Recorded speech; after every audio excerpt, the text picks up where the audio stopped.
مش الفرق بتاعه. النهارده انا هجيب لكم اكله جميله جدا، هو كشري. طبعا الكشري ده اكله مصريه.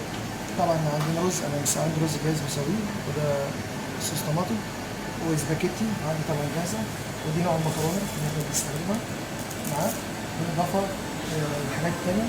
ده توم متقشر، كمون، ملح، خل، حمص، وعدس اسود، وده بصل مقلي، وشطه طبعا عشان الناس تحب تاكل شطه، ودي كزبره. وهنبتدي دلوقتي مع بعض نخش على النار، وهنبتدي نسلق المكرونه بتاعتنا. طبعا بنكون حاطين ميه وملح. انا عندي سباكيتي هنا، عندي سباكيتي فايبر فاستخدمتها بدل ما اسلق تاني. واثناء السباكيتي تتسلق نبتدي نعمل الدقه والشطه بتاعتنا. نحط سنه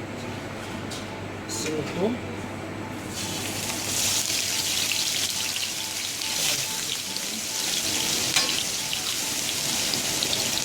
سنه توم،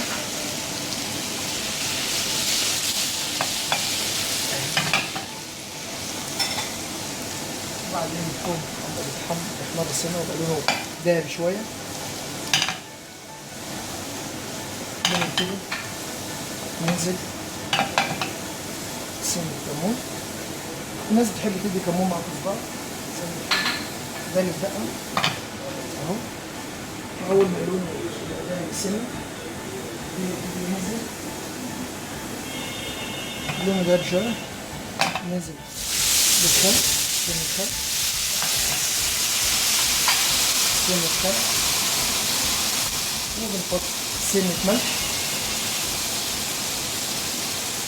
وسنة فلفل أبيض،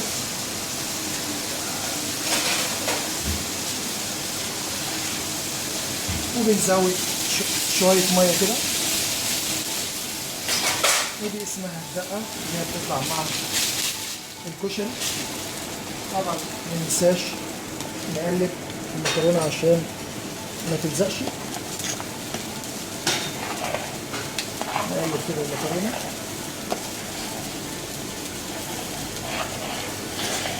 زي ما احنا شايفين. وفي طاسة تانية هنحط سنة تومة صغيرة،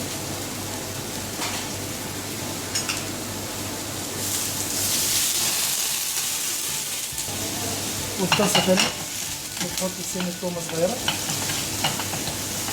طبعا دي هنعمل فيها زي شطة عشان الناس بتحب تاكل شطة مع الكشري. ننزل سنة صوص طماطم صغيرة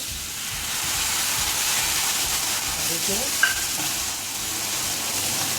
ونحط شطة ناعمة ونقلب كده. طبعا دي بتبقى نحط سبايسي جامد.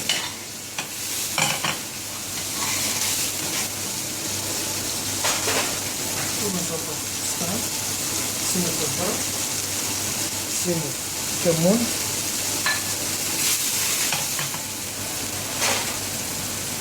نزود شوية صوص.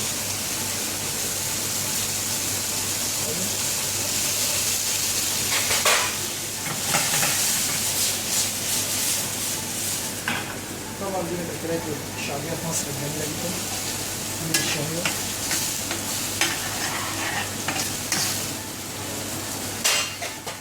نبص على المكرونه بتاعتنا. طبعا كل حاجاتنا شغاله على النار مع بعضها.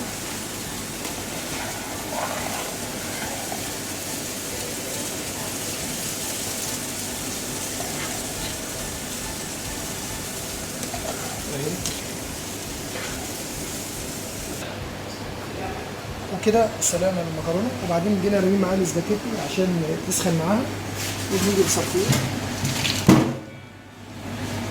كده اهو كده كمان، ونسيبها تصفي دقيقة واحدة. وبكده عملنا اللي هو الصلصة اللي بتطلع معاها. عملنا صوص الطماطم، وعملنا الدقة اللي هي مكونة من الثوم والكزبرة، وبعدين بننزل بالخل، وعملنا الشطة دي اختياري طبعا ودي حراقة، وبعدين هنبتدي نغرف لكم الشكل النهائي للطبق.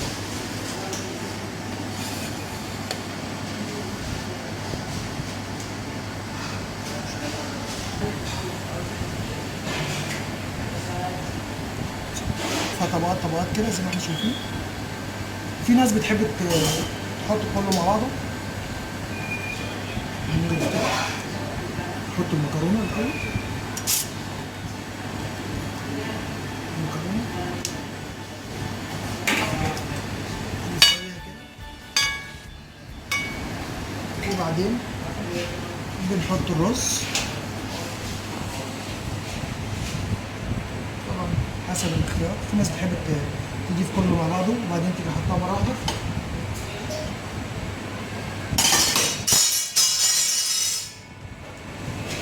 وبعدين بنيجي حاطين شويه صوص طماطم كده، نيجي حاطين الحمص مع العدس الاسود على الوش، وما ننساش البصل، ده بيخلي تيستو جميل قوي. ايوه زي ما احنا شايفين اكله شهيه وجميله. نزود شويه صوص كمان،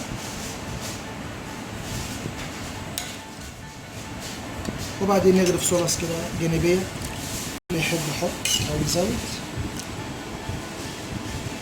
صلصه طماطم والشطه الحراقه،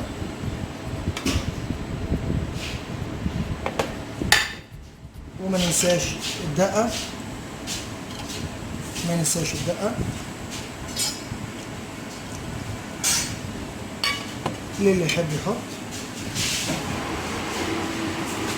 عليها. طبعا بنمسح طبقنا كده بشكل جميل كده وبنقدمه. طبعا ده طبقنا النهارده كشري مصري مع صلصه مع شطه حراقه مع الدقه اللي هي بتتكون من الخل والثوم. ودي كانت حلقتنا النهارده معاكم على قناتكم ذا بيست فود. ارجو تكون عجبتكم الحلقه النهارده، وتابعونا وما تنساش تعملوا سبسكرايب عشان يوصلكم كل جديد.